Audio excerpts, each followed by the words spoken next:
week. Please rise for the Pledge of Allegiance. Pledge of Allegiance To the flag of the United States of America and to the republic for which it stands, one nation, under God, indivisible, with liberty and justice for all. Please remain standing for a moment of silence for the sick, the handicapped, the recently departed, and the military personnel of our community. Roll call. Mr. Henderson? Here. Mr. Petroselli? Here. Mr. Colosimo? Here. Mr. Gallarducci? Here. Mr. Verducci? Here. Mr. Shashowski? Here. Ms. Cimaroli? Here. Mayor Copeland? Here. Solicitor McDermott? Here. Engineer Brett? Here. I'm Joe Cower. Chief King? Here. Chief Costain? Here. And Director Miller? Here. Thank you. Before we get started with the meeting, we have Joe Risher here from the Allegheny County Police Department and Mayor Betty Pope with the presentation. He has, Good evening, everybody. So I'm Officer Joe, Allegheny County Police. I'm the Community Relations Officer. I'm here with my cohort, Deputy Jason Terra from the Sheriff's Department. We are both. sorry, Tom. That's okay. So Jason and I are co-directors of what's called Allegheny County Camp Cadet. Now, Council, you've all received a little pamphlet in your packet explaining a little bit about it. It still doesn't leave a lot to be leaves a lot to be explained. And what I did was I brought one of the co-founders of Camp Cadet along to explain what Camp Cadet is a little bit better, and then we'll tell you why we're here. Without taking a lot of your time, brief synopsis, Allegheny County Camp Cadet is a mini police academy for kids ages 12 to 14, boys and girls. All good kids, not bad kids. It's not a scared straight camp. It is a camp for leaders. We've graduated close to 2,000 kids since we started camp over 17 years ago, and we're continuing forth. At the end of our camp one week, kids have full experience of what it's like to walk in our shoes. They live there, they stay there, they have no outside contact whatsoever with anything from their parents or anything. We have the military to help us out every single day with our D&C, drill and ceremony, or PT. At Allegheny County Camp Cadet, you do get stronger and you get smarter. You'll get smarter not to do the things to get yourself in trouble, but you get stronger because you did get yourself in trouble. They learn how to do push-ups, but they also know how to use their brain. So the way we look at it at the end of the day, end of the week, is that the graduation, there's no obstacle that they can get in front of or gets in front of them that they can't go around or over. Again, we create future leaders at Allegheny County Camp Cadet. Joe? And all the counselors are police officers on the job, who just recently retired, that work there, live there for the entire week with the 12 to 14-year-olds. So by the end of the week, we're hoarse and exhausted. I got home Saturday and slept 16 hours straight. Anyway, and one thing we failed to mention is camp is free to Allegheny County residents aged 12 to 14. We're the only one left in the Commonwealth that's free. We work our tail ends off and try to keep it that way. We have, I think there's 30 camps left in the Commonwealth. Ours is unique. We're one of the most diversified, law enforcement-wise, as well as children, and we're free. We have 2 fundraisers, a motorcycle run, then we do an adult kickoff night where we raise a lot of money that night alone for camp. And it's a lot. We have a lot of things going for the kids. We try to keep it going throughout the year. So given that knowledge, I'm going to show you this brief video about this year's camp, and then we'll tell you why we're here.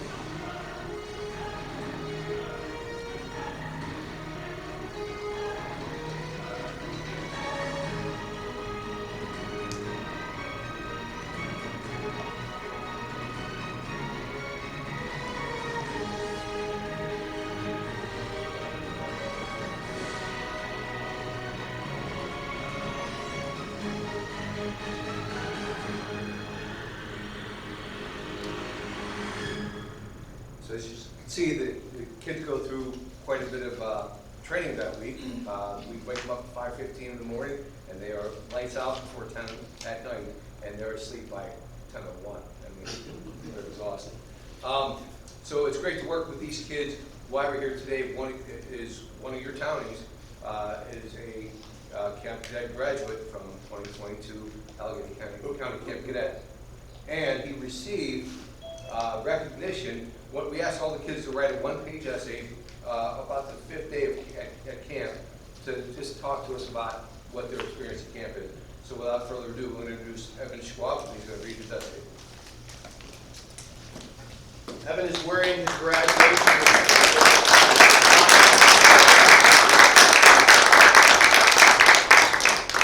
Take control, Evan, that's it. Rearrange the furniture if you want. Thank you both for being here, Glad to be here. and for giving me that opportunity to camp. It's quite a memorable experience, and I had a good time. Glad to be here. Camp has made me feel many things. On the first day, my medical condition started causing muscle spasms that made me worry that I was not strong enough for camp. Camp Cadet inspired me to be a police officer even more. Interacting with real police officers 24/7 is extremely inspiring. Seeing the bond between all of these law enforcement officers from so many different departments is incredible. I have a condition called mitochondrial disease, which makes physical training tough. Even though I could not do a push-up and I tended to fall behind during training, most of the officers have been motivating and inspiring. Something I would tell every future cadet is that camp is not for everyone. The PT is rough, and getting up at 5:15 is not fun, but the purpose of camp is to break you down and build you back up better and stronger. There may be times when you hate it, but you will learn so many amazing skills. As long as you try your best and never stop trying, you will make it through. Along with that, you will learn more about yourself than you ever thought you did.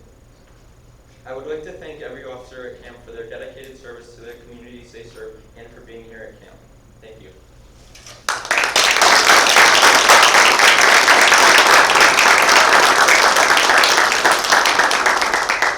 You did a great job, both in the essay and reading in public. Public speaking already. Good job. That's one of the things that kids get to learn, go beyond their fear. And I think that shows here. And if you know a 12 to 14-year-old next summer that might be a candidate like Evan was, reach out to Chief King, and I'm sure he'll get you stepped in the right direction. The Mayor, I believe you have something to say, please.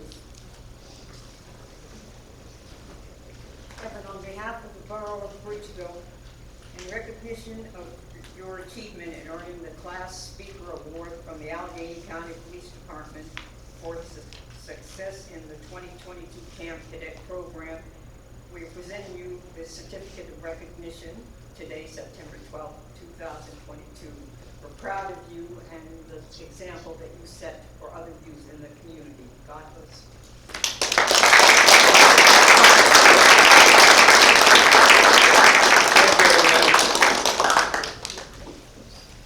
Thank you.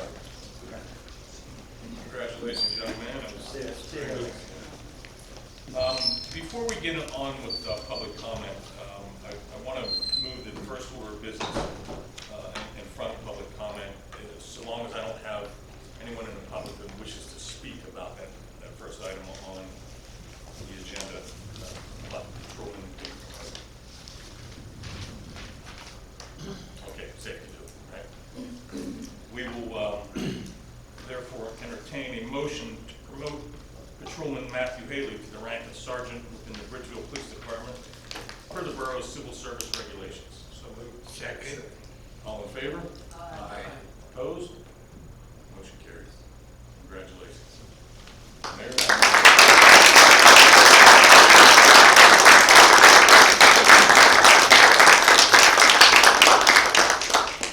So before the mayor issues the oath of office, many of you know we've been in the process, competitive process, examination process to promote a sergeant. Matt and I both started here back in the 1900s, as I like to say, back in 1999. And this is the first time that we've been able to promote a sergeant since March of 2000, so it's been 22 years. And I can tell you, Matt scored the highest on the written examination. He scored the highest on the oral examination. Both testing processes were overseen by our Civil Service Committee. It was done fairly. We had 3 great candidates. Matt ended up on top, and deservedly so. He's going to be named sergeant tonight. He's also worked as an investigator within the department. He worked a lot of daylight shifts over the years, assisting me in writing policy and helping out with admin work. So I'm happy for Matt. With that being said, I'm going to present the sergeant's badge to his wife, Michelle. She may pin it on his shirt.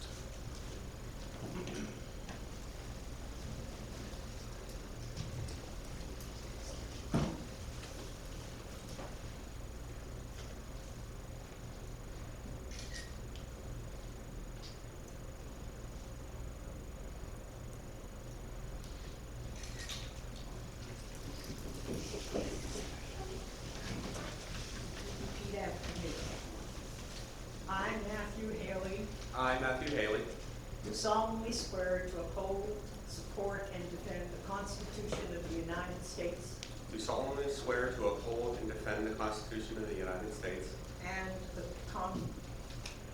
Commonwealth of Pennsylvania.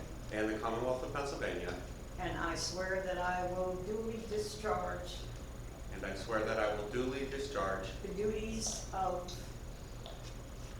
excuse me, of police sergeant. it. I will duly I will discharge duly the discharge duties the of- duties of police sergeant with fidelity. with fidelity. Thank you. God bless you. Thank you, ma'am.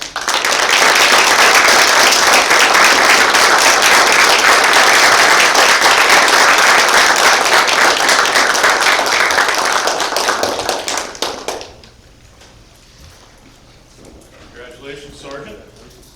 Thank you, everyone.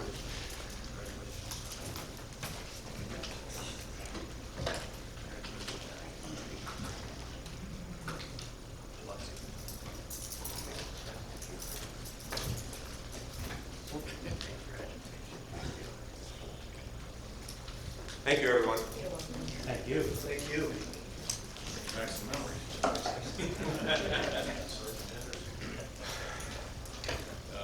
Okay, let's get on with public comment. Appreciate your patience with us there this evening. A couple of important presentations. First up, Mario De Blasi. First of all, Mayor and the rest of council persons, thank you very much for your public service. I do appreciate it, and I truly believe that you're all here to do what's best for the community. And I'd also like to say thank you for promoting Officer Haley to sergeant. Long-term, high-quality police officers are the backbone of a community, okay? Having the chief and officers like Haley and the rest of the force here for a long period of time and having them paid well is hugely important in a small town like this. It's difficult to do. I'm thankful that you recognize it, and I want to say thank you to all of you for that. Okay, now here comes the good stuff, right? I'm here to speak today on the proposed parking ordinance, which I haven't received a copy of, but I understand it is an ordinance that proposes to permanently eliminate parking on 415 Station Street.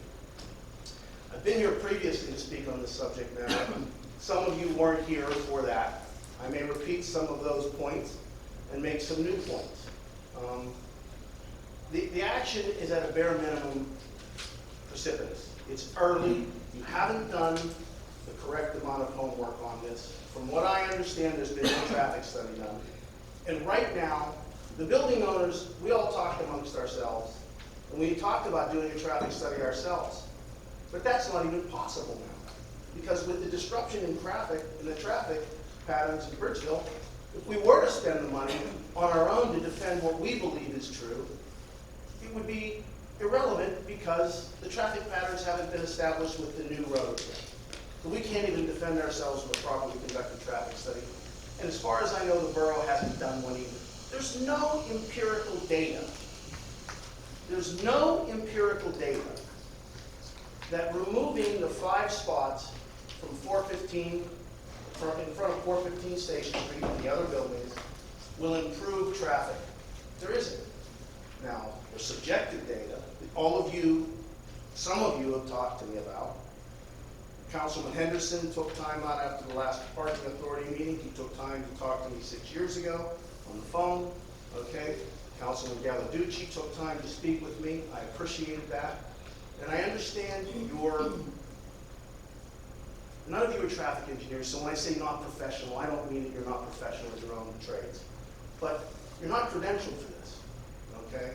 And I know you're trying to do your best.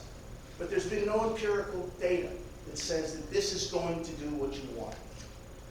But it is certain, it is without doubt, that every citizen, every resident of my apartment building, Solano Bolanic's apartment building, okay, the other 2 apartment buildings, which both of those persons have, both the owners have written you letters, one 2 months ago when I was here that I read out loud, another one today. Svetlana is here.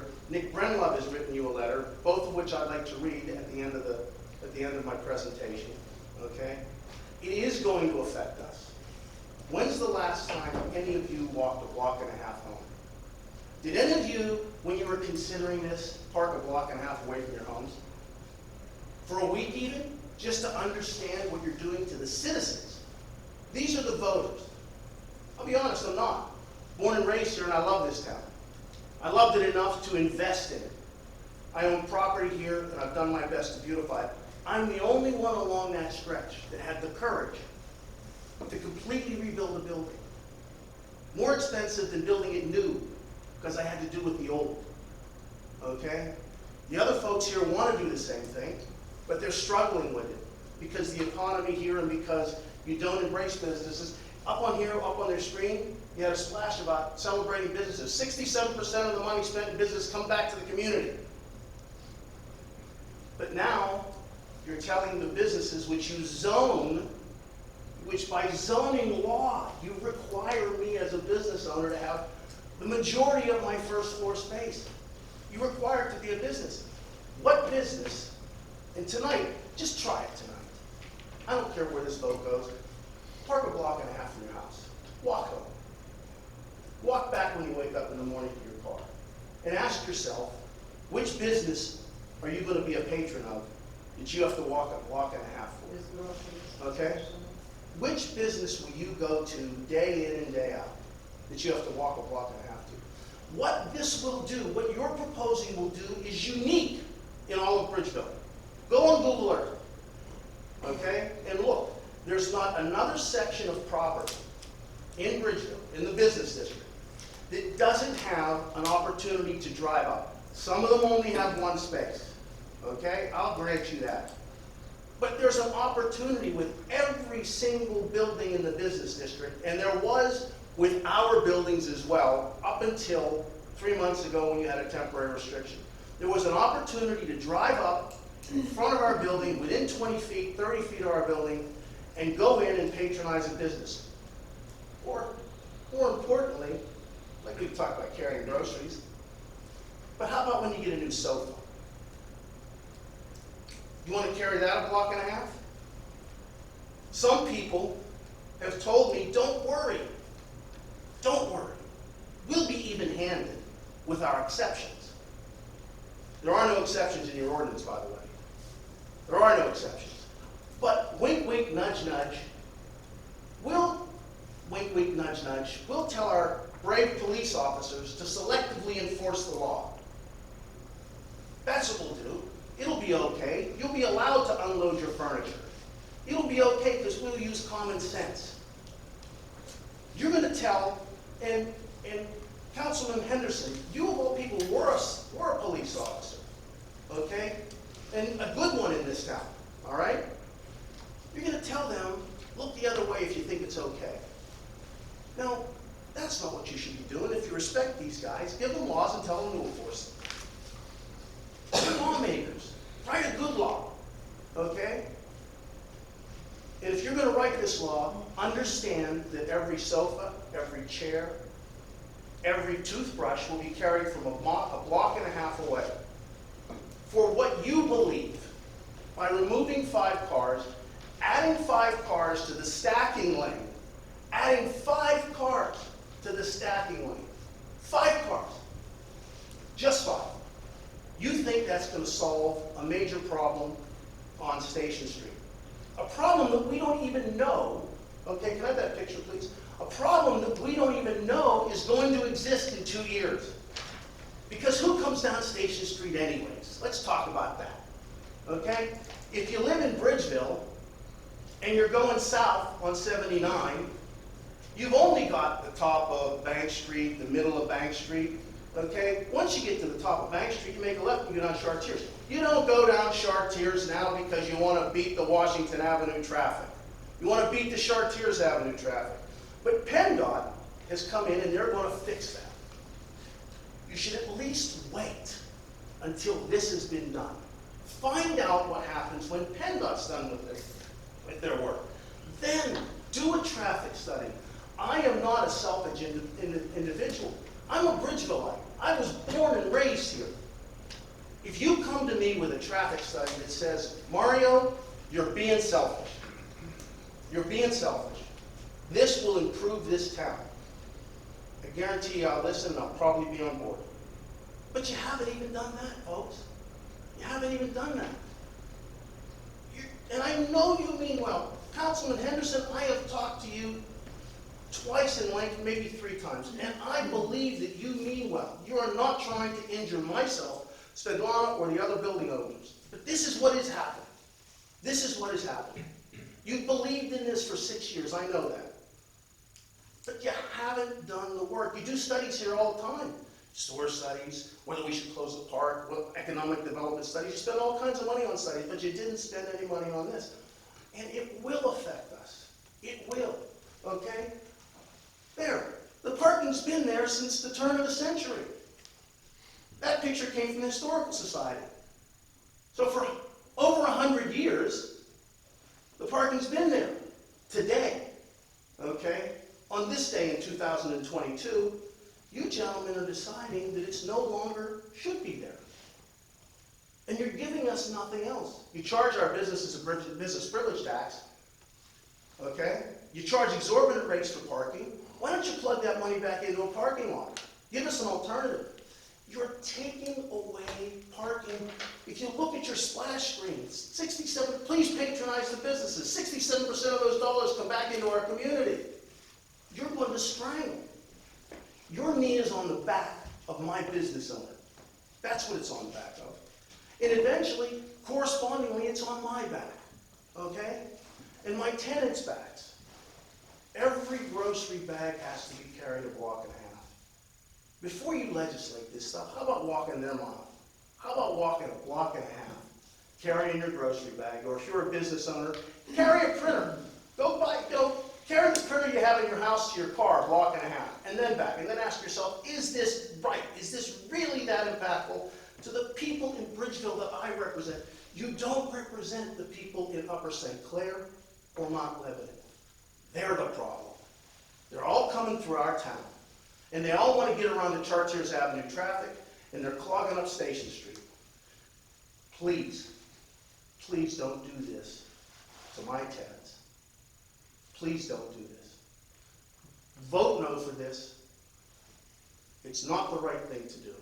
I appreciate all of your time, and I appreciate your efforts. And Bill, I appreciate your convictions to this, and I don't want you to think on a personal level at all. I don't respect them, okay? We just have a difference of opinion here. Thank you for your service, all of you. I'll read the letters.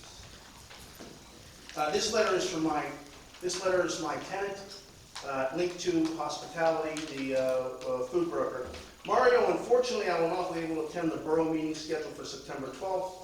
Assuming you will be there, would you please share my thoughts on the parking changes out front of my business along Station Street? At first, I thought eliminating the street parking out front was a good idea and would have a minor impact on my business. Now that some time has passed, I have to say that it has impacted my business more than I thought it might have. Parking is certainly a challenge in Bridgeville, and this has inconvenienced myself, my employees, and my customers. I can certainly appreciate the perceived need for these changes when factoring in the major construction affecting the traffic in the area. But has this helped in any way? Was there ever a traffic study done prior to this decision? And if so, are there plans for updated studies? It's my hope that this change is in fact temporary and that after the construction has been completed, we can go back to metered parking. I currently have about 1 year left on my lease, and while I love this location in Bridgeville, I would love to tell you that this will factor into whether I stay or not. If on-street parking does not return, I may have to consider moving my office elsewhere. Hopefully that will not be the case. I just cannot imagine how a half a dozen spaces for parking during business hours can adversely affect Bridgeville traffic, especially the major construction that has been completed. Take a moment to notice, okay? And he wasn't coached. We did talk about a traffic study, but he wasn't coached on what to put into this letter. And I was taken aback by the fact that he is, once again, courageous enough to volunteer to take a hit in the short term, okay? I've told you that I'm courageous enough if you show me the traffic studies, okay? So There's a good Bridgevilleite. He's not a Bridgevilleite. He's from St. Clair or Mount Lebanon. I can't remember. But there's a good guy you want in town. He's ready to take over the team, if you prove it to him. I'm aware of pending, this is from Nick Brenlove, who has the building on the corner. Okay, I'm aware of pending local legislation to permanently eliminate parking on Station Street and want to request your consideration of my thoughts on the restriction. We own 457 Washington Avenue, which is the corner building with the eye doctor's office. The proposed restriction will impact our tenants less than tenants in the Station Street buildings, but there will be an occasional and significant impact. To lessen that impact, I request consideration of a permitted loading zone for our tenants. If need be, where our tenants, if need be, can lawfully park briefly for loading and unloading. A daily time restriction exemption or permitted Sunday loading would, I think, be a huge help.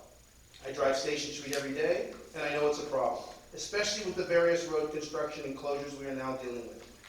Striking a balance that helps tenants, businesses, and those who travel Station Street is essential. We all need a bit more patience these days. And that's from Nick Brennan. Okay? Gentlemen, please, vote no. Give this some more time. Revisit it in 2 or 3 years after the road improvements have been done. Take a look at it then. Now's the wrong time. It's just the wrong time. Thank you very much for your time. First of all, let me address one or two things here. And I appreciate your respect that you've given me and I give you. But this isn't Councilman Henderson's ordinance. And somehow I feel like you're directing it at me. There's 6 other people up here who have the same opinion. So I understand where you're coming from. We've had discussions about parking on N Street for a number of years. I worked this town, so I knew what that traffic was like and what happened there. So, that's where my opinions came from. But things have changed. There's more cars in this town. There's more traffic pattern changes. That's what has gotten us to where we are today, and not Bill Henderson. Bill Henderson didn't say, I need to eliminate traffic or parking on Station Street. So, while I appreciate your passion for that and our comments and dialogue in the past, know that it isn't Bill Henderson's ordinance. So. You and I agree upon one thing, that things have changed. And things are still changing. And there's going to be a major change in this area in the next year or two when independent construction is completed. Okay? And if you put the picture back up, things changed over the last 120 years too. Okay? But that parking endured all those changes. There used to be parking on Washington Avenue. You should at least. There is no longer. You should at least wait until the improvements are done before you consider this. Thank you, gentlemen. Yeah. Thank you for your comments. Next on the list, Svetlana. I completely agree with Mario, and it's very offensive to us when Jeff and I, we have storage on the first floor. I have a business, massage therapy, then I lost a lot of clients. I'm doing that 24 years since I came to America. I did physical therapy back in Ukraine for 12 years. I'm doing here massage therapy, what is neuromuscular therapy, myofascial release. A lot of physical therapies, different techniques what I do as a massage therapist licensed in Pennsylvania. I do it because no one else is doing it in Pittsburgh. Anywhere else. And all my clients from Mount Lebanon, I worked 16 years back on Cochrane Road, and I work here already 7 years. And I'm really losing all my clients because of this parking. All my people with sciatica problem, with some attendance problem, with some knee problem, everybody I work on for years and they depend on me, they can come now because they can walk that far. They need to stop, and it's 2-hour session. They were very comfortable, and there's people who come from West Virginia, people who come from North Hills, from Monroeville. They come to me, hitting traffic to come, and they can park, and they can't walk that far. Now, behind my office, in the same level, I have a storage parking for other businesses. I have a real estate business, and we cannot park at all right now because we're receiving fingers, we're receiving honking constantly behind us cars. It's impossible to do. We cannot do business at night. I have a family. She has family. I have a son who goes to school. I have my mom who is old. I need to be at home, and then I cannot do my business at night. I do it during daytime, and I don't have appointments. He constantly come in. We cannot unload stuff. We cannot park, and we can always have disrespectful. I pay so much taxes from my businesses. I pay so much taxes. So it's same as Mario. We're gonna lose clients. We're gonna lose businesses. We're gonna lose. If you can at least come up with idea, if you exercise that, to create parking lot and put a sign, even at every parking lot, then it's only, for example, park from that time to that time, from 10 morning until 4 afternoon. Give us some time that we can park and do our business. His client he'll look for that first floor tenant for who knows how long. I can't even remember every time we were talking, he's like, I still didn't rent. Now if he lose that tenant, the tenant will slow down his business. I know that because when I moved from Mount Lebanon to Bridgeville, by the time I recovered my business, took 2 years. He's gonna probably not find any more tenants. Are you gonna let us have apartments on the first floor and shut down the businesses? Are we gonna fight that idea too? And I don't even know if we can because there's no parking for anybody. Are we gonna lose that first floor totally to do anything there? Like we are really offensive every time we stop the truck or the car to unload and load. Almost every single day we getting offended by the drivers behind. Because they don't understand that police give us maybe permission or some common sense, right? People behind, they will not do it. They will not go around us because they think they have a priority of the road because there's no more parking. So if there is a parking and we can come during daytime from 10 to 4 or whatever, we can manage that. Give us that choice. You don't give us choice at all. And all this accountant above my office, there's a building with apartment, there's accountant on the first floor. He is giving you so much taxes and so much money to the building. Go ahead, open those those parkings. That's my idea. That's what we think. Open those parking. If somebody illegally parking, ticket those people. Make money to the borough. I mean, people should be respectful to I'm asking you to be respectful to us. I didn't come from Ukraine to open my business and struggle and keep my family struggle. And now what am I going to be at 53 years old with all my money put into this building, all my mortgages, all my line of credit, the taxes I paid, the insurance? How would I pay for that building? I cannot pay right now. I'm struggling. And only because of this situation right now with the park. Thank you. Thank you, Sue.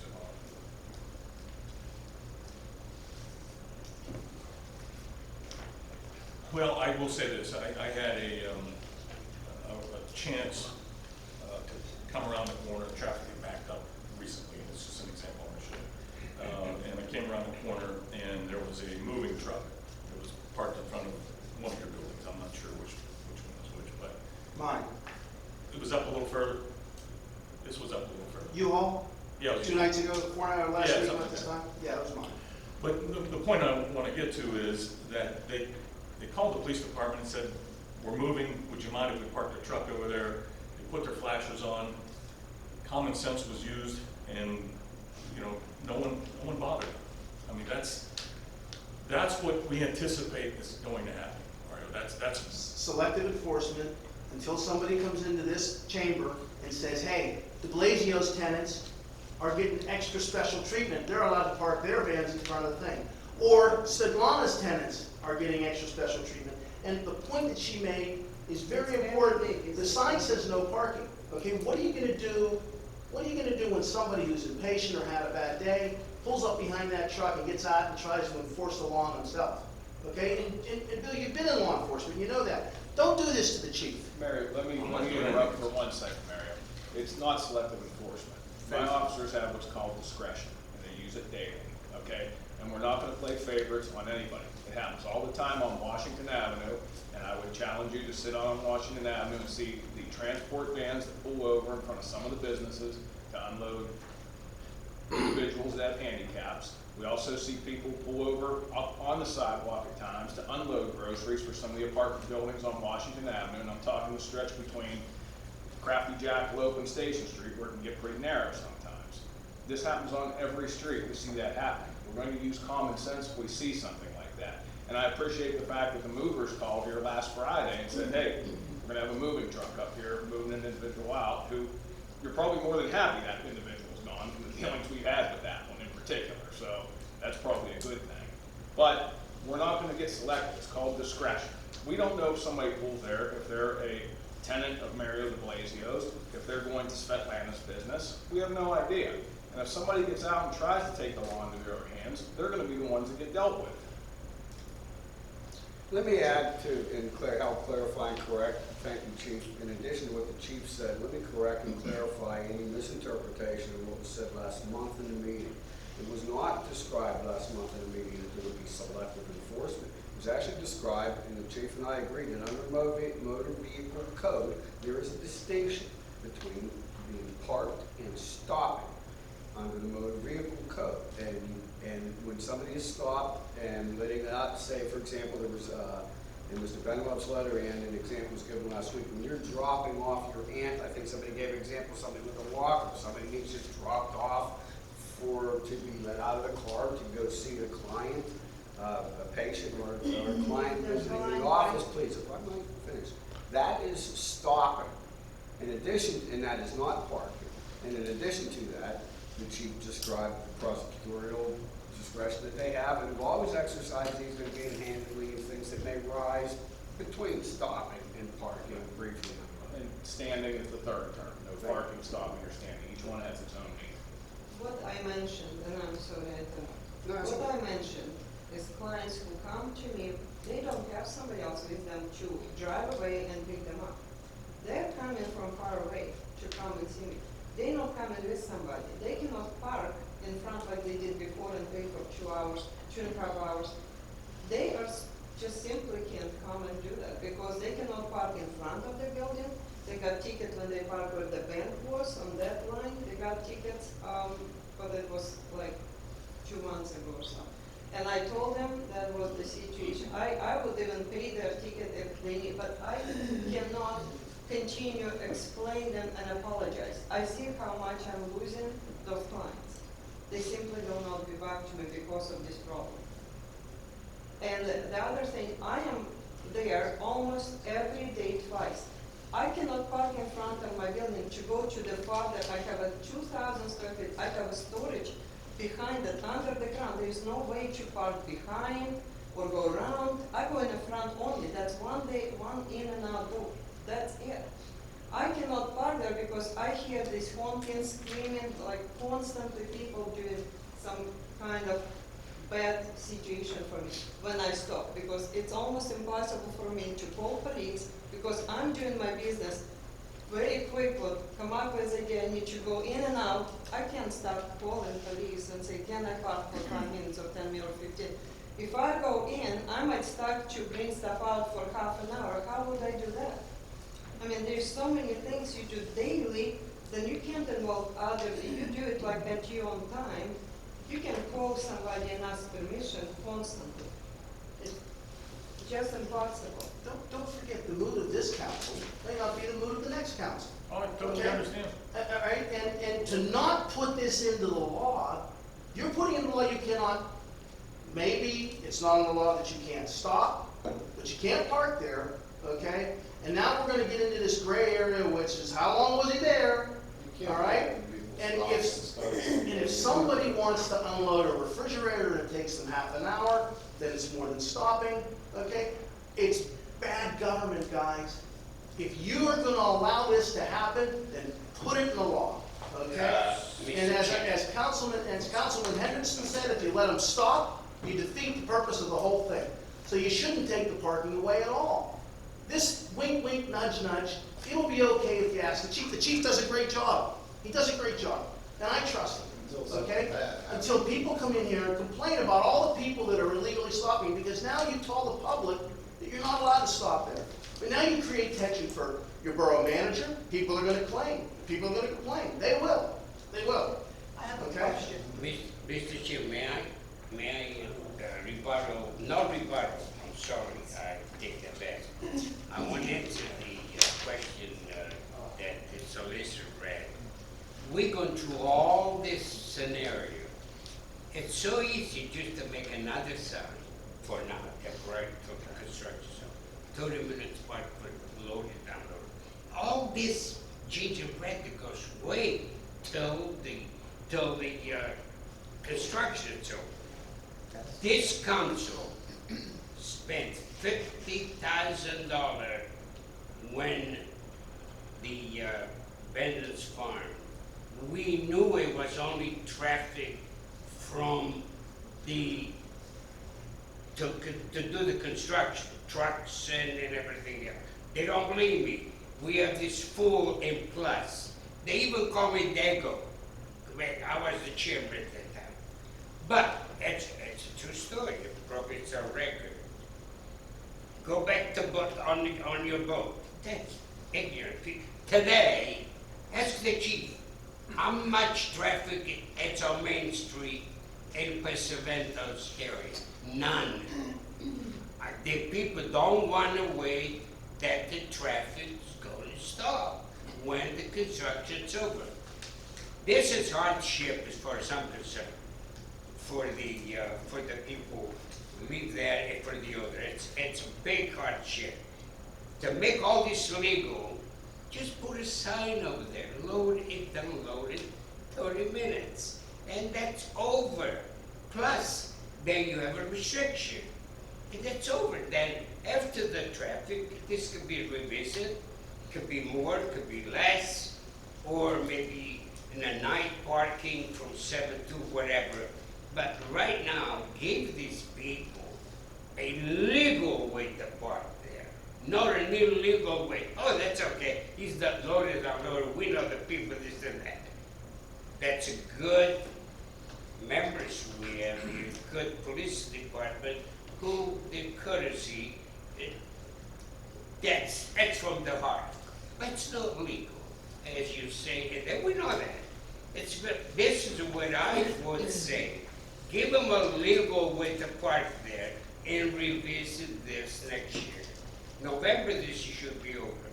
August, the majority, I say no at the beginning. If this could be their way, I say no again. But so what? The majority wins. This is the world. This is what it should be. The majority should win. With all due respect to my friend, we've done a lot of good things in 33 years out here. We've done a few bad things, but they came out pretty quick. But this is a hardship. Whoever people come to zoning with hardship, and we give them, oh, you got 3 feet over there, it's okay, it's hardship, let's give them permission. That's illegal. Let's give these people a legal way to do that. So simple. Let's take the bright sign over there. Parking for download 30 minutes, period, or 15, whatever. That's my idea.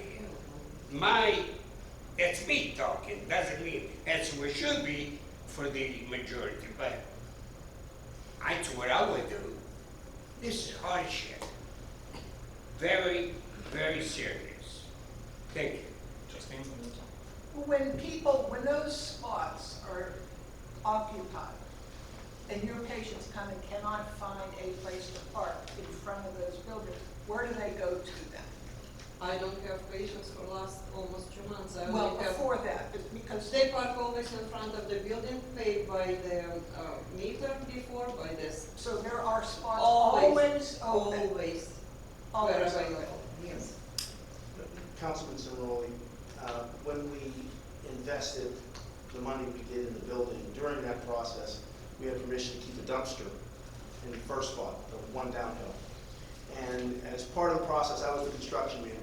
My office is my pickup truck.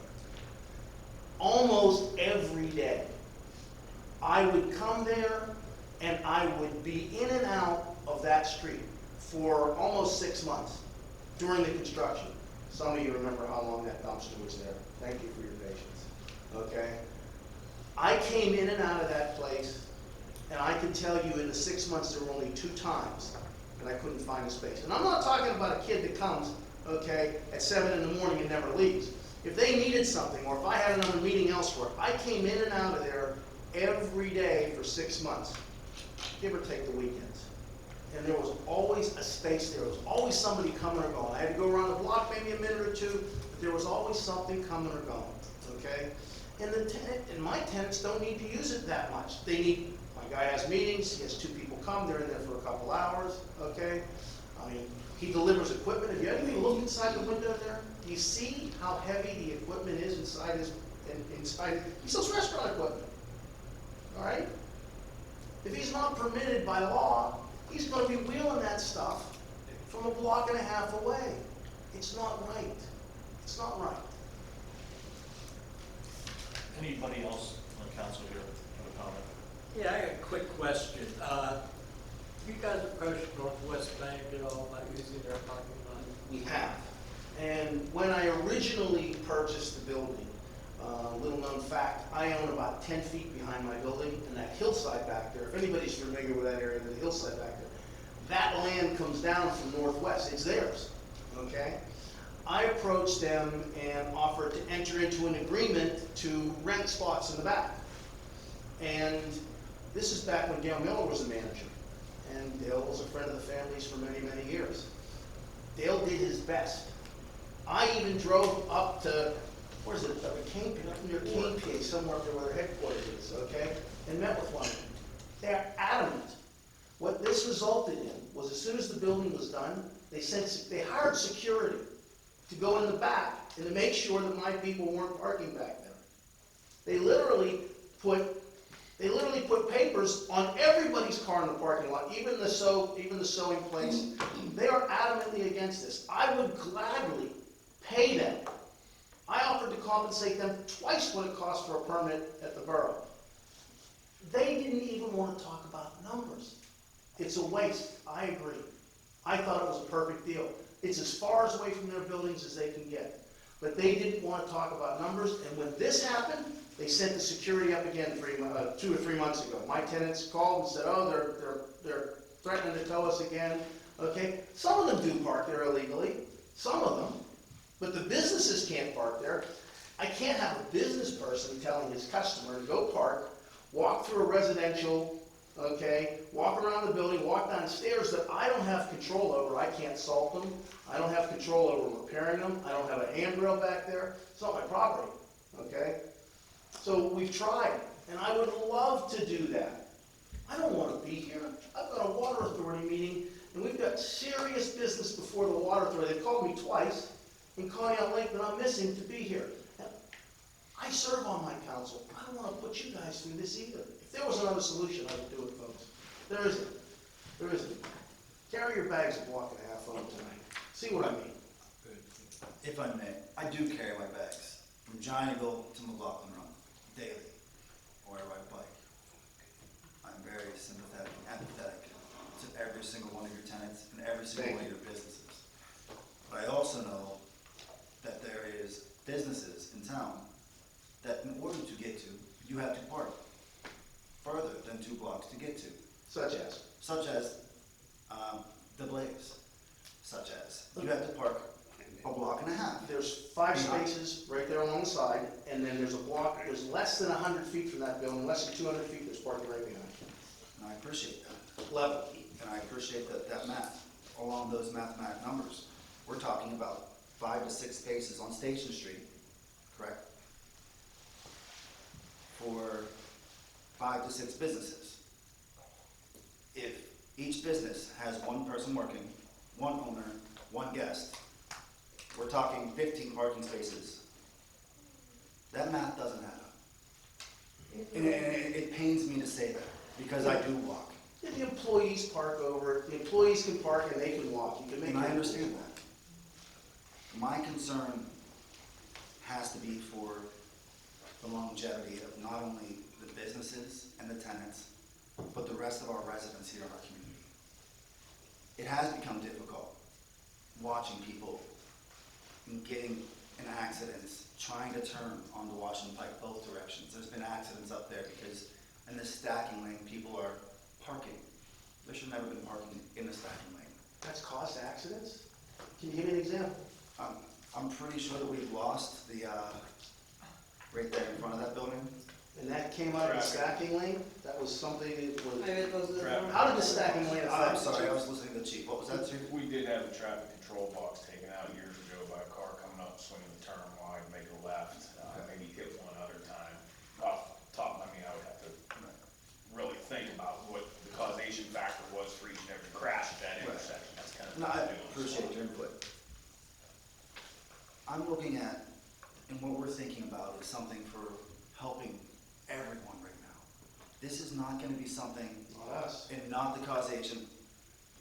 There's more than just you, sir. I just took exception to the word everyone, and I agree there's more than me. Correct. It's not an easy pill to swallow. It is not an easy task. You yourself said so. Did you ever have your business? Did you buy a building ever and pay mortgage and line of credit and taxes, and then losing clients and losing business? Did you ever experience that? No, ma'am, I haven't. And that's why I'm empathetic. Well, then you and never sympathetic. will understand this.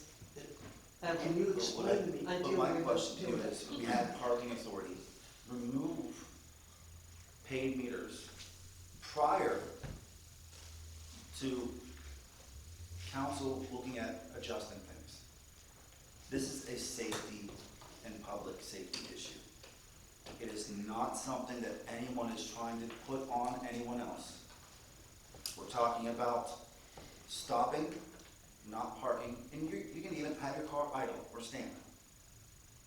We're trying to make things simpler for everybody, and I guess, unfortunately, when you take a Band-Aid off, it's gonna hurt a little bit. And I wish there was other ways to look at it, and there are. But we need to look at the possibilities that this may be best for the community right now, and we do have the opportunity to readdress this. We have many construction projects coming that you brought up. We're working on Washington Pike continuously. We're gonna be working on Chartier Street. We're gonna be working on Bank Street. We're gonna be working on Bower Hill. Where do people go when those are shut down? They're using Station Street. We don't want everything getting backed up. We don't want to create more congestion, and we know it is a heartache. I don't want you to ever think that we don't know, and that this is easy. I just want you to know that you are being heard, and you're being understood. Can you explain the safety benefit and the benefit to the community of removing these 5 spaces? I don't understand it. I never have since the beginning. What's the empirical data that says this will be safer and that this will be, and that this will help the community? Where's Have it you coming? been on Station Street during the rainy season or flood even? Well, that's cause for concern. So you know that these railroad tracks continuously come down. There was continuously traffic going up here. They're coming down on top of people's cars, people going in the middle trying to stop them. There's a lot of little things that happen in that little area because it was the hub That's a for nice house. a very long time. It was. And you said it yourself, we're continuing to grow, continuing to change. It's not easy. Still don't understand how the removal of 5 spaces is going to change the flooding. I didn't say it would change the flow. I don't understand. I don't So, understand what you're saying. When it's raining heavily, Yes. you know that this railroad track, those arms come down and creates more damming for our traffic, correct? Makes it I wasn't incredibly aware that difficult. they falsely indicated a train was coming during rain. Is that what you're saying? Yes, sir. Okay. And have you seen that traffic? Have you seen that traffic create accidents? What does that have to do with the How 5? does that What does that change? have to do with the 5 parking Five spaces? parking spaces. It's something- What does 5 parking spaces have to do with It 15 sounds other like the people? vote's already decided in here, 'cause that's what I'm feeling, because basically no one is, except for Nuno, has come down on these people's side at all. Who's He made protecting the the little guy? suggestion to give them some time.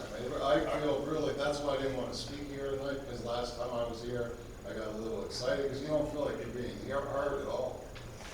Well, Like, first it's of like all, a the eminent safety, domain has been already I feel declared, very and there's no. unsafe.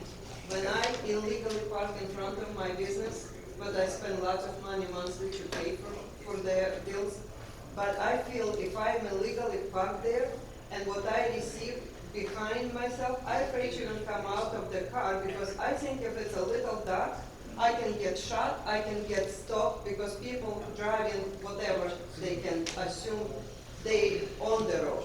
And if I stop there and try to open my trunk, they come right towards me and stop and start honking like so, and I can't even do anything. I can't be with my phone unloading my trunk, and if I will call police at that moment, I can't even do that. I stop because I feel legally I can do it because I bought the building to create business and to keep not be punished by drivers, then I'm unloading stuff. I understand it's common sense, but are you gonna write it down that it is common sense for people to stop there? People who drive it and they speed into airport or their work or somewhere, they're not gonna be having common sense to me, unloading my car or stop for a couple of minutes, go to my bag. If I go to my bag or check in my basement, it takes me 25, 30 minutes to do that.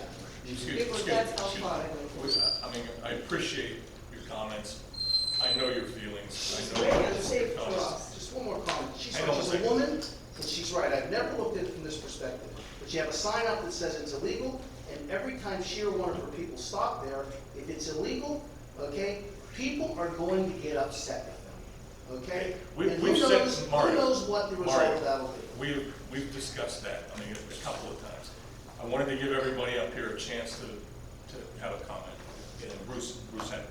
Yeah, I sympathize with you. I understand what, my question to the solicitor is, what would it take to put either make one spot in a loading zone or down towards the bottom, or put 15-minute parking, 15-minute unloading? But that's not gonna help her situation. I would, I'm just, I yeah. would use the whole up to the three cars. I would use all that to do it, load it, unload it. And, Right. and do whatever. Because through my Decide. thinking of this is trying to figure out, like you said, you put your dumpster at the bottom of the hill, okay? And they tied that spot up, okay? But I travel there because I tow for Bluesies, and I'm at least 2, 3, 4 times a week with no problem, sometimes 2, 3 times a day, I'm going that direction.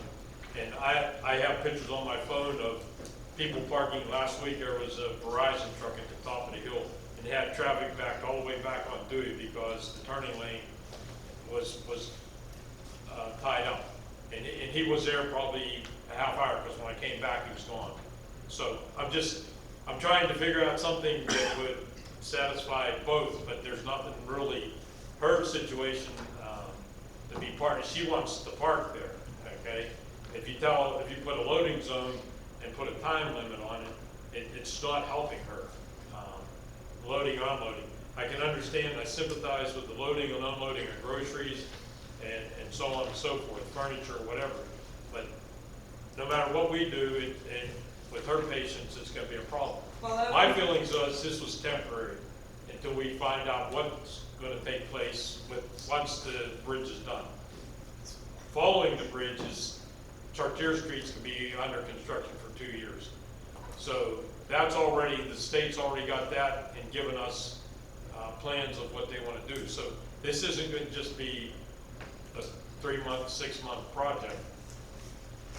It's alleviated a lot of pressure with the police and everything else as far as traffic flow. Then it gets on Washington Avenue, it's all plugged up. So I've seen it work.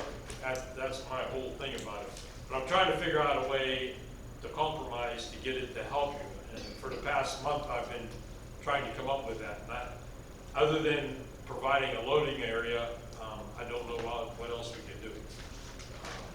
I'd like to see a traffic study that supports what you're talking about, Bruce. You- I understand, and I'm all not you gotta saying do you're is go wrong. sit- All you gotta do is sit there and see what happens. And Right. the police have commented on how much easier it is to flow. There's people, residents from Bridgeville came and thanked me for the council doing it, taking the parking off because, and these are Bridgeville residents. If it's Upper St. Clair, I don't listen to them. But these are Bridgeville residents telling me they appreciated making it streamlined. I had a salesman who lives in Bridgeville. He lives on corner of Chartiers and Orchard. But this is a year ago, his wife every morning would go up the hill, okay? And if there was, because it was only limited on parking time for your tenants, she'd call his wife would call him to call me to tell me that there's a car sitting there. Because at 8 o'clock in the morning, the car was still sitting there tying traffic up. Should have been telling them. But I'm saying, that's discretion where the police try to bring in discretion, It's okay? a perfect example of how a good thing turned out to be a bad thing. Yeah. Because they didn't do it, the public lost trust, and they came to you and all said, hey, eliminate it. Well, Okay, and the I'm chief's just trying to saying, do a good job. I'm just saying, we gave them the opportunity and they blew it. And so, that's my background of it. If I could come up with a way of solving it, Bruce, the citizens that came and thanked you, can you imagine how overjoyed they'd be if you removed all the businesses from town? It would be perfect for them. They could just drive right through. Okay? no, that's totally, Okay. totally off the wall. We've heard plenty of comment on both sides, and you know, appreciate the positions that you all have and the positions that we sit in and the choices that we have to make. So we'll get on with the regular order of business and address it in the council. I need a motion to approve the August 8th, 2022 regular meeting minutes as submitted. So moved. Second. All in favor? Aye. Opposed? The motion carries. I need a motion to approve the September 2022 bill list. So moved. Second. All in favor? Aye. Opposed? That motion carries. I need a motion to approve the September 16th, 23rd, 30th, and October 7th, 2022 payrolls. So moved. Second. All in favor? Aye. Opposed? Motion carries.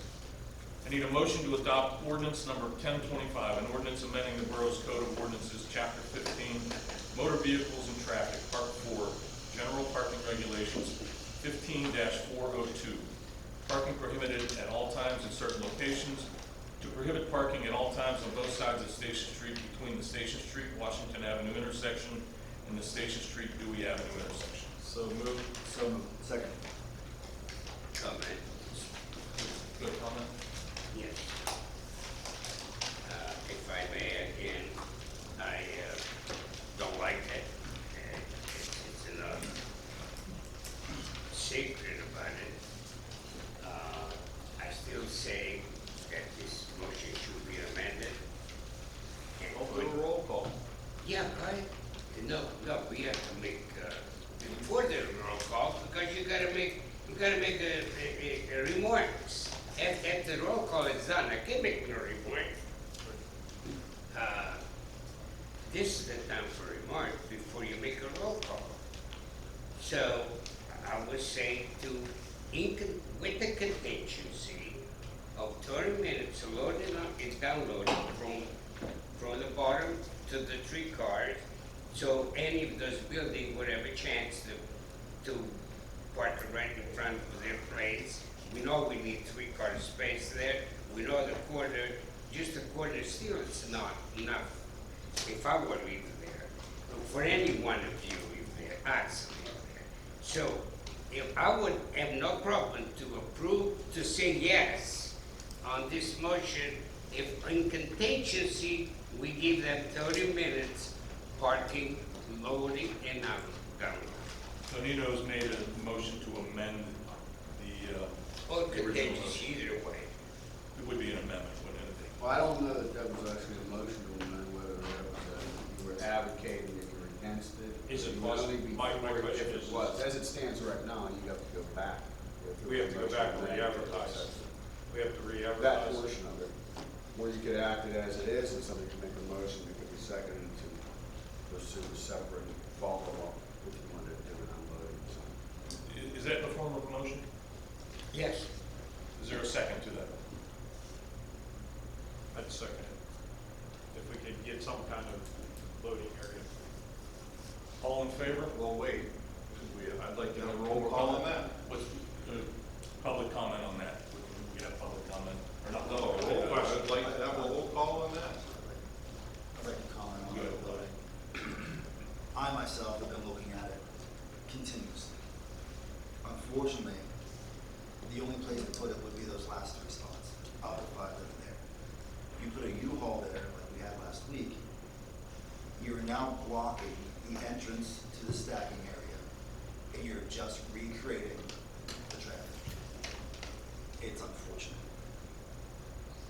basically telling me that by putting 3 spots there or 2 spots there, you have one moving vehicle, and now you've shut down the entire road back up to Bank Street and Chartier Street again. That's the unfortunate reiteration that's gonna happen, the domino effect. It needs to be all or All right, let's do So a no roll call. moving trucks then, is Let's what do a you're roll saying. call on the amendment that, What's the amendment, just to be clear? he proposed that we allow 30-minute loading zone for 3 spots on Station Street going up. So let's do a roll call. Mr. Petroselli, Yes. Mr. Gallarducci, Yes. Mr. Colosimo, No. Mr. Verducci, No. Mr. Shashelski, No. Ms. Cimaroli, No. Mr. Henderson. No. So back to the original motion that Bruce you made, and we had a second, right? Joe. Joe made a motion, and Nick seconded. Now let's do a roll call vote on that. Mr. Petroselli, No. Mr. Gallarducci, No. Mr. Colosimo, Yes. Mr. Verducci, Yes. Mr. Shashelski, Yes. Ms. Cimaroli, Yes. Mr. Henderson. Yes. Motion carries.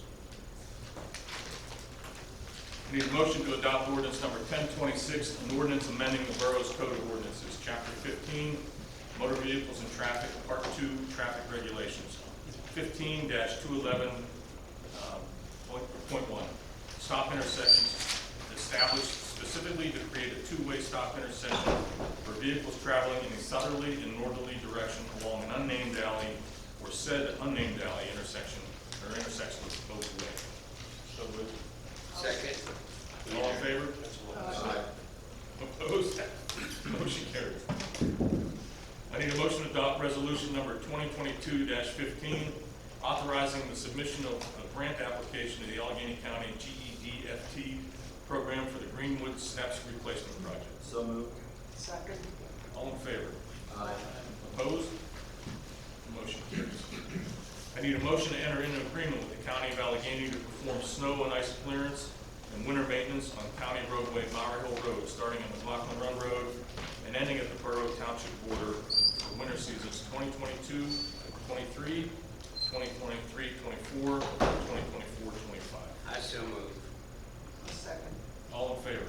Aye. Opposed? That motion carries. I need a motion to ratify the purchase of a 2022 Ford Police Interceptor SUV from Laurel Auto Group at State CoStar's pricing with emergency equipment upgraded or upgrading completed by East Coast Emergency Lighting at a cost not to exceed $45,235.90. So moved. Second. All in favor? Wait, question. Joe, this comes in next year, correct? It'd be late this year, early next year, but it looks like it'd be late this year. The Next reason why we year. did the purchase was that in next year's budget, that's pretty much majority of the way done, it is replacing the 2015 car with 90,000 miles on it. Prices for new cars next year are about $8,000. I just want that put in Yeah, so, the minutes of what was so, going on. yes, if you look at it money-wise, if it comes in this year, we'll pay from the capital fund. Next year, the line item will just reimburse the capital fund. So it's definitely be paid out of next year's budget, but it may come in very late. That's the main goal, was to save $8,000. Yeah. That was the very, that was it.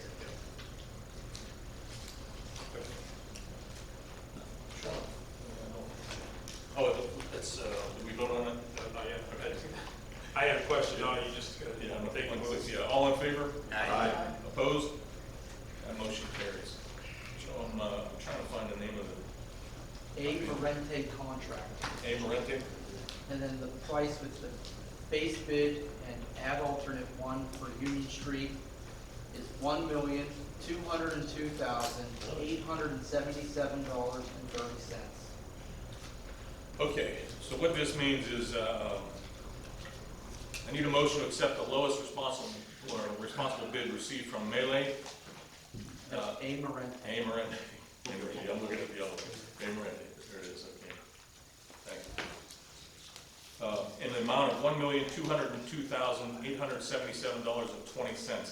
This is for the Warner Street Slope Stabilization and Retaining Wall Improvements Project, subject to the contractor obtaining the required insurance certificates and a performance bond, payment bond, and review and approval of the same by the borough solicitor prior to the execution of the agreement by the borough. The bid was opened on Friday, right, September 9th, and it includes a landslide remediation on both Warner Street and Union Street, if you're familiar with that road class as well. So I need a motion for that. So, Can we do anything else with one street, move the street a little bit, something? I'm speaking to the engineer now here, that one street cannot be moved over nowhere to go. to eliminate nowhere to go. That's, Where to go? you know well. Too bad, this will clean up all our grant money here. Anyway, we have no choice. Yes, and then to summarize the financing, the borough did receive a $500,000 grant. Yeah. And then we did receive a little over $500,000 in federal stimulus money. So in all essence, all the borough stimulus money will be going towards this project. Good. That Okay, was second. gonna be my question. So, who made the motion? Joe? No, it's Bruce, and I'll second. Okay, a second. All in favor? Aye. Opposed? Motion carries. That one's been a long time coming. Yeah, I was gonna say, what was the final cost on the, because I know when we first did it, it was too high. It has been rebid and came in higher, and with the promise of it coming in even higher if we wait. Steel was at an all-time high. So what's the cost? 1.2 million for both projects. We're tagged to step on. No, but to add to that, when we did look at it that first time, Right. rates weren't at an all-time low, which is why we got the loan to be able to do these projects in addition to this grant money. And stimulus, so. So, long time, we No, it needs none. we budgeted for financially the best way. Okay, I need a motion to authorize the disbursement of $576,199.56 to Melee and Sons for partial payment number 1 of the 2022 road project. So moved. I'll second. All in favor? Opposed? Motion carries. Need a motion to accept the 2023 minimum municipal obligation, MMO, to the non-uniform pension plan in the amount of $88,085 as prepared by the borough manager. So moved. Second. Whatever. All in Take favor? anyone. Doesn't matter. Opposed? The motion carries. Need a motion to accept the 2023 minimum municipal obligation, MMO, to the police pension plan in the amount of $43,971 as prepared by the borough manager. So moved. Second. All in favor? Aye. Opposed? That motion carries. I need a motion to authorize the solicitor to prepare an ordinance that would prohibit left turns from Washington Avenue onto Chartier Street daily during the hours of 7 a.m. to 7 p.m. as recommended by the Public Safety Committee and PennDOT Traffic Unit. So moved. Second. All in favor? Aye. I was gonna comment on Okay, that. I'm sorry. After our police department had worked the traffic through the time that the ramp was closed, and that, this even proved more that it needs to happen during the day. One car would stop there and it'd tie up the whole town, and you had traffic backed all over the place. And this could be that way when we continue on, so that's one of the reasons why this is coming about. And PennDOT asked us to do this, correct, Joe? No, sir, it came out of public safety, and the question to PennDOT was, can you do the left-hand green arrow Yes. or this? And then they said, there's no option. This was their, Yes. this was their comeback, so. Yeah, there's no way to determine, if the first car was turning left, that would work. But if a car came in after the cycle, it wouldn't work. And so they iterated a lot of defenses as to why this would be the best way to do it. So, all in favor? Aye. Opposed? Motion carries. I need a motion to authorize disbursement of real estate tax refund due to a change in assessment to the following. Shane P. Coleman, parcel 255-E-319 for years 2020 and 2021 in a total amount of $257.34. So moved. Second. All in favor? Aye. Opposed? Motion carries. I need a motion to accept and pay any commission due, August 2022 real estate tax collectors report. So moved. Second. All in favor? Aye. Opposed? Motion carries. I need a motion to acknowledge receipt of the August 2022 treasurer's report. So moved. Second. All in favor? Aye. Opposed? Motion carries. I need a motion to accept the August 2022 police report. So moved. Second. All in favor? Aye. Opposed? Motion carries. Okay, committee reports. Administration, yeah. Sorry. I have nothing to report this time. Finance, Joe Louis. As we had stated, the DCNR grant to upgrade the playground equipment for Cook School and McLaughlin Run Parks have been awarded at $272,000. Kudos yet again to Joe Carr finding us money. We also have $1,000 to help in regards to the treat bags for the Halloween parade, and the police body worn camera grant funded those cameras as well. So lots of different grants, and there's actually a few others. And I'm not going to pat Joe on the back that much. I think he's had enough. But finances are doing well. We are now in tax season, so please make sure you pay your local taxes as soon as you can. And that's it for that. Oh, and we're going to start doing a budget. Just a reminder, Joe was looking today for any suggestions or anything that you wanted him to look at for the budget. I need to be into him today. Thanks, Joe. Parks and Rec, Joe Clausen. Okay, just add on to what Joe was talking about the grant for the park equipment. Joe's getting the contracts and whatnot together, and once we get all the information, I'll be asking the public or the Parks Committee to come together, and we'll go over all we want to buy and bring it for council and go from there, because the equipment we were going to get for Chartiers Park this year is not going to be here till next year, so there's a long wait time for this stuff. So the quicker we order it, hopefully the quicker we'll get it. We're applying for another grant for the repaving of the basketball court up at Cook School Park and paving of the Chartiers 1 shelter down there. That asphalt's a little bit chewed up down there, so we'd like to replace that. We added 5 new parking places up at Cook School Park where a tree was taken out, and another tree is going to, hopefully we'll replace that with another tree. The new light fixtures in Chartiers Park aren't going to go until March, probably due to wait time getting materials. That's about it. The Eagle Scout projects were completed at Cook School and McLaughlin Park. Shwanning Dewanum, I hope I got that right, painted the picnic shelters, picnic tables, benches, and the swing set up at Cook School Park. And Ty Chasinski constructed 2 new swing swivel benches and a little free library thing down at McLaughlin Park. Last but not least, since my wife's looking over my shoulder up there, I'd just like to thank everybody for all the prayers and thoughts for Deb. She's looking pretty good right now.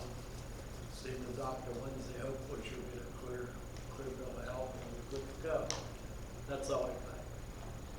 Thanks, Joe. Parks are looking great, but Chartiers Park, you haven't been down there. It's beautiful. Public Works building and buildings, Nino. Well, we have, of course, we have grass cutting in the properties and in the right of ways. Continue sanitary sewer operations and maintenance. Well, it's coming up. That's not important. Let me go to this one here. Backflow prevention phase 5. All backflow prevention has been installed. Punchline list. It's in work. So, 2022 payment program.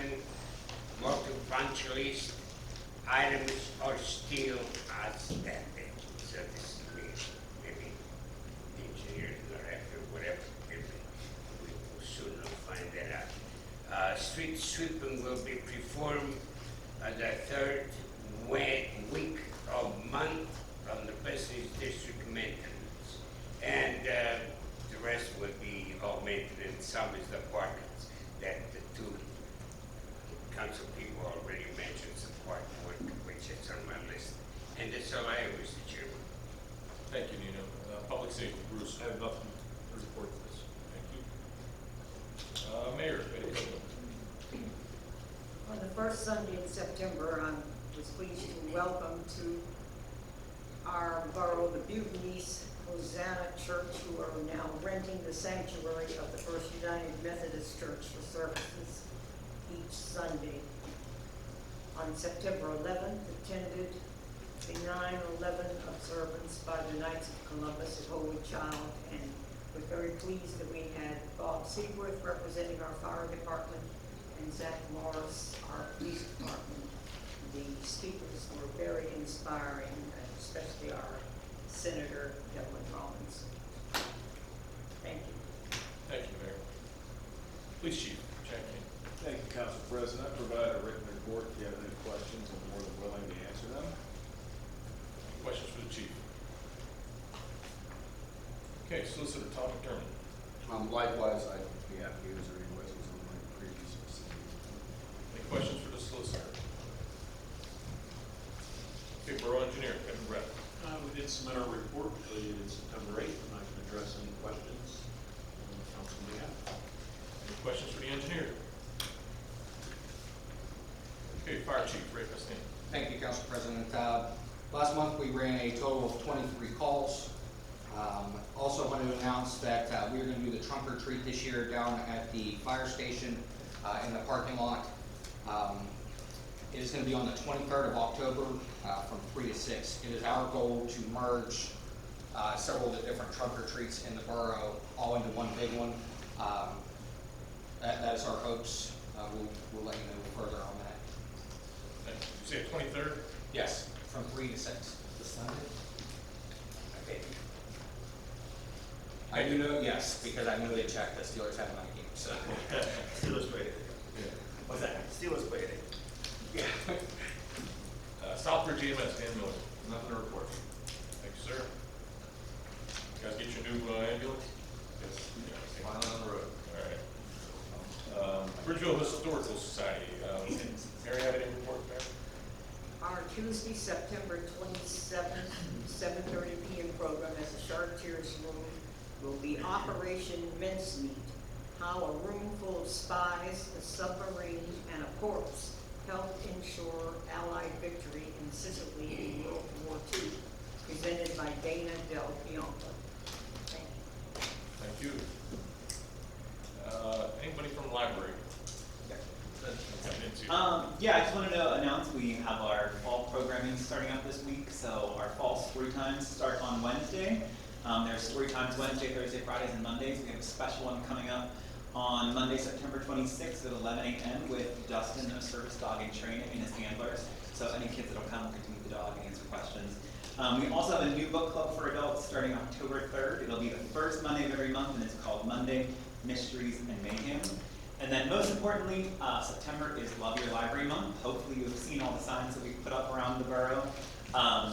It's a month throughout the whole county that we promote libraries and encourage giving to libraries. The Jack Buncher Foundation offers a prorated match for any money that the local library raises throughout the month of September. So we have a bunch of stuff going on. We had a wine patio party this past weekend, as well as a golf thing for kids. I know a few of you attended, so thank you for your continued support. Also as part of this month, this Saturday coming up at 6 p.m. is our 60th anniversary open house gala. Even though it's called a gala, it's casual, come as you are. Everyone's invited from the community. It starts at 6 o'clock. There will be light munchies and cake, so you're all welcome. Thank you. Thank you, sir. Nobody here from the parking authority. Can I see that the meeting is canceled this month? Yes. I don't know why. Maybe they're working on a budget.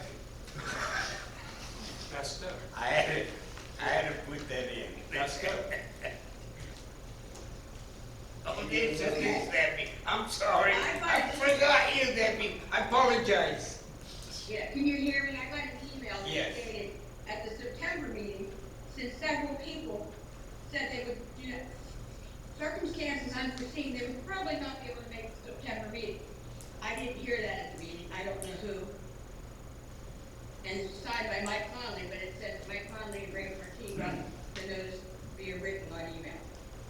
Elizabeth, Ray, and,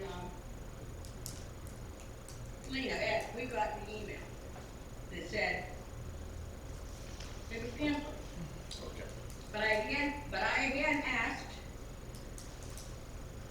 when I asked at the meeting about the letter we received from the borough regarding the budget, and I was told it was under advisement. And again, I asked, I'm on this board, no one has asked me anything. So who is advising it? And I'm not getting any response. But I'll keep trying. Thank you, Deb. You're welcome. Ridgewood Planning Commission, Planning Commission representative. Mike? Went over a couple things real quick. We went over the comprehensive plan review. One of the things that main discussion was we're having an event in October. It's going to be a public event open to everybody in the public. Typically, these are usually held like in the fire hall, but we're actually doing something different for this, and we're going to have it outside. It's going to be in the Fleet Depot parking lot. We lean on the October 20th, the Thursday. Give us enough runway to have it set up properly. We're looking to have some music. We're asking all the first responders to bring a truck, do like a touch the truck type thing for the community. And try to get as many people have a food truck involved. And the purpose of the event is to, we've been sending out surveys to discuss, hey, what do you like about Bridgeville? What would you like to see in Bridgeville? Stuff like that, and get more input from the public. So that was one of the topics we kind of reviewed. Another big topic we had was there's been some discussion in the Planning Commission about parking in front of houses. Not like driveways, but literally there's a few instances in Bridgeville where people have cemented or paved the front of their house. We asked Joe Howard to look at some other communities and have, what their ordinances were. He gave us several options, and we kind of discussed what we liked and what we didn't like. And we went back to Joe and said, hey, this is kind of what we want to look at, and we'll be reviewing an ordinance that we'll present to the council to look at for how would you properly have houses or parking in front of your house? Because we don't want people to just start concreting their whole front yard, for no reason at all. And then two other real quick ones was next month we asked everybody on the Planning Commission to come up with a couple ideas what they would like to see with the new lots on Boulder Street that were obtained by FEMA. And then also we reviewed the active transportation and kind of pick your top 10 list of projects on the active transportation grant that we committed, or we did last year, and what would like to, your long reach, medium term, and short term goals. What do you think is most popular? What do you want to try to go at first? So. Thank you. You guys are busy, man. Appreciate it. Borough Manager Joe Coward. Bridget, what Mike was just saying, PennDOT in 2024, so not next year. Next year, PennDOT is resurfacing Bank Street, but the year after, in 24, they're coming back and replacing all the ADA ramps from Dewey up to Chartier Street after the paving is completed. So we view this as a good opportunity to plant a seed in PennDOT's ear, following the recommendations of the active transportation plan that call out putting bump outs on Chartier Street. The plan shows it at 4 intersections. So there'd be 2 at the main, Maria, Dewey, Gregg Avenue. On Bank Street? Yes. Chartier Street. I'm very. Bump outs there. Yeah, Bank Street. Yeah, Bank Street. Chartier Street's the next thing on my list. So there's 4 intersections on Bank Street that the active transportation plan calls for proper bump outs. 2024, PennDOT's putting in new ADA ramps as part of that project. We're on the hook to pay for some of those costs when it crosses a borough street. When the ADA ramp crosses the state street, they pay 80% of it, we have to pay 20%. So we said, well, if you're already making us contribute towards these ADA ramps and we're crossing the state road, what would it take to incorporate the bump out design into your ADA ramps? So a letter was sent to the district executive. We heard back from them. They said, hey, if the borough wants to pay for that added bridge, hypothetically, to make the bump out, to go to their new ADA ramp, pay for that in entirety, they'd be okay with it. So I went back to the engineer's office and say, hey, give me a rough estimate of what we're looking at, and then I can present it back to you to see if we want to go with this any further or not. But if we ever do want to implement the bump out concept that's in the active transportation plan, this really is the opportunity to do it. So hopefully this time next month I can come back and say, this is what we're looking at for quantities and a rough estimate of what it would be. We can meet with PennDOT and then come back to you and let you guys make a decision from there. I think that we need to give a little education, exactly what a bump out can do. Yes, essentially is, imagine, for those that don't know, Bank Street's unique, it's very wide. You have two parking lanes on either side. Imagine at the intersection, instead of you crossing hypothetically 4 lanes, 2 parking lanes in the middle of a long crosswalk, you would have your handicap ramp come out and bulb out a little bit at the corner. And they could be jazzed up with some plantings or what have you. But essentially, it is a traffic calming technique that it shortens the distance that one would have to cross the road. So it makes for a safer crossing, it slows down traffic, because methodically you're being channelized. So there is some derivatives that came out of the active transportation plan that make it something that really would be beneficial. But it is something that's outside the box when it comes to Bridgeville. It does work. Yes, That's the thing. it does work. It has been proven to work. And they're not called out at every intersection. The Right. plan is methodical so that it isn't overkill or takes away parking. Well, I went out there last week and looked at it, because there would be some difficulties in doing this if we had like stormwater infrastructure that was in the corners. You go out there, it's like a perfect storm. We're kind of lucky that all the inlets are at least 1 car's length back from the corner. So if you did have to put in the bump out, a lot of the hard stuff is already done. It's really essentially just bridging this ADA ramp out another 8 feet. So I talked to John Heil, and John was going to get us what he thought those numbers were, and that was what PennDOT was asking. So if it's a go, it would be included in your 2024 project. We know, like I said, I may have confused everyone. 2023, they're paving Bank Street. We already received correspondence that Melee, the contractor that did the borough's paving, is going to be doing that group paving for PennDOT, and that will be in the spring.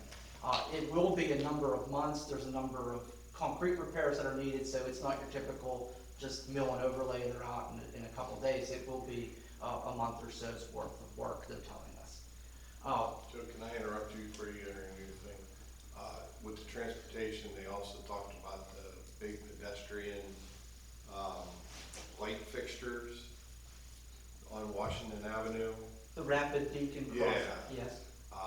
Is that something we have to go through PennDOT to get approval for? And Anything on the avenue, yes. so is that a long process that we would have to look at to do something like that? I don't say long, we have like, we're pretty good getting our ducks in a row, crossing our T's and having everything Because I lined know up. that was one of the things that Right. you guys were. And I talking think about. that's one of the things that we had looked at prior to rising. I'm just curious, because you have PennDOT involved, does that take years? I wouldn't say years, but there's going to be some work involved. It isn't simple as just throwing it out. Yeah. But we should be good. I think so. Thank you. All right, so now going to Chartier Street. Chartier, PennDOT has given us notice that for 3 full weeks, starting October 21st through November 10th, there's going to be a round-the-clock closure of Chartier Street.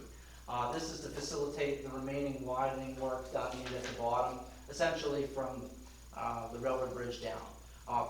The road will be closed at the top with barricades that say local traffic only, but those living in Bridgeville will be able to go through the middle of the barricades, trying to keep the through traffic out. It will be work around the clock for those 3 full weeks. This is needed to get the project back on schedule. There's been a number of utility conflicts and weather that set the project behind. The PennDOT project manager is confident that if this 3 full weeks goes smooth and there's no major weather issues or more utility conflicts, it will go right in line with the first bridge closure weekend. So imagine 3 weeks, Chartiers is closed from October 21st to November 10th. That's a Thursday. That Thursday is going to pick up the first closure of Washington Avenue into South Fayette. The current bridge is going to be removed that weekend, And then a new bridge, essentially the 4 that you see there now, there's 4 lanes, will be plopped back down, and that will be weekend 1. And then there'll be 2 other subsequent full closures that put the remaining sections of the bridge on. And they're confident that this will all be done by this Christmas. So it's going to be very accelerated once we hit the Halloween holiday. They really cut the heck out of that bridge. Yeah, you can see how it all works out. Yeah. And How do they deliver the bridge? I don't know. Yeah, but they say that the first section that's going to be replaced is essentially going to be the same bridge that you have, 4 lanes. So that's what you're going to see the weekend of November 10th. And it'll be like a 3-day closure. So There'd be a lot of public comment about what they do. It's the same bridge, yeah. yes, and then I know we're going to hear a lot of comment of this, is like the almost 2-foot elevation change that you see now. They say will not even be noticed once this is done at Christmas time, because like the 4-lane road that you have now will be 7 lanes, and the crown will be centered differently. That makes the elevation of the road much different, so the transitions will be smoother. That you're not going to notice once they're done that road's 2 feet down than it is today. Really? That's what they say. I don't know. Pretty hard to sweat. Yeah. Somebody spoke with me. Engineering, put, I mean, And then they'll make that happen, that's for sure. the majority of the flood demo work is done on Baldwin Street. We have some punch list items we're still working through. We're still holding $30,000 worth of retainage. There's a number of bigger repairs he has to do, but the retainage would take care of it if we have a contractor issue. The other demolition work that was funded by the 2 other blight grants is slated to start this week. The contractor's mobilized. There's just a utility disconnect issue with West Penn Power we're waiting to have taken care of. And highlighting some grant money, this is just interesting. In the past 9 months, the borough has been successfully in being awarded $1,003,715 in 9 months. So we're doing a lot of capital projects, really stretching money. And that's not even counting stimulus money. That's competitive grants that we've got in the past 9 months. So we're doing what we can to get a lot of projects done here. We're really looking out for taxpayers and stretching some projects and stretching the funds. But it's getting to the point for that capital project fund. It's like we got to slow down projects now because we're going to have trouble matching the grants. Kind of like the problem we were in like a couple years back. It's just repeating again, but we're doing good. Like 2023 budget, we're looking pretty healthy going into next year. We still got to find out. A lot of renewals haven't come in yet, so I'm not confident on giving you definitive numbers. But year-end forecast for this year is looking very positive. That despite all the overages on every cost under the sun, we still were able to hold a balanced budget that will have revenue exceeding expenditures, even if some of the expenditures are over budget. Some of the revenue gains are offsetting that. So once we get to a budget meeting, as of right now, the forecast is that we're sitting in a positive position going into next year. And by this time next month, I'll come to you hopefully with a draft budget that we can schedule a budget meeting and then start making recommendations, decisions from there. So, is the capital project is going to be okay after we do Warner, and is going to be pretty much done to nothing? We have a cash flow spreadsheet. I kind of like dumb it down so I can understand it. Okay, so you can see all the money we have currently. There's a lot of money that's still due to us from grants that are reimbursements, and then every project that we have contractually obligated to. As of right now, it ends the capital project fund, basically using up all the loan proceeds and everything, and it leaves about $20,000 in it. Now, going into this time next year, we would hopefully be able to transfer this year's surplus 2022's, in 2023. So that should get that capital project fund back up to about $150,000 to $200,000. Hope it's doing. I'm very confident. Good. But when we end this year, not thinking if there's any surplus next year, you have 18,000. And then to think of, just so that I'm very concerned, but there's nothing you can do about it, is these landslides, is that what is the contingencies if we open up a can of worms? There's 2 things that we have to keep in mind, is that the chess moves we have is the DCNR grant to do the playgrounds. We would just scale that project back, 1, or we hit the fund balance, which I don't want to do.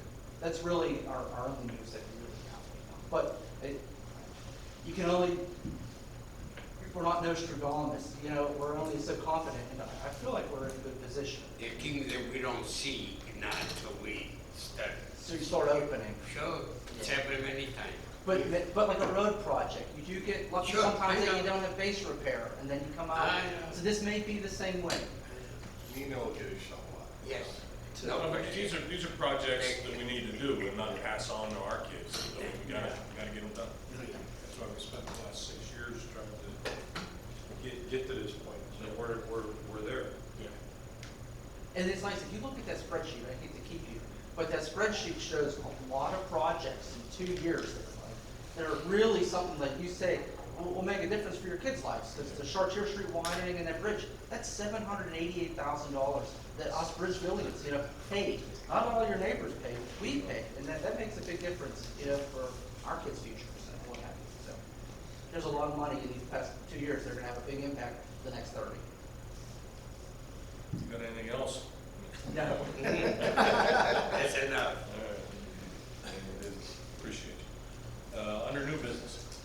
Just a reminder, the chili cook-off is October 9th, Fairview Park, the Bridgeville South Fayette Rotary is looking forward to. We still need some more cookers, so anybody that likes to cook chili and compete, we need more cookers.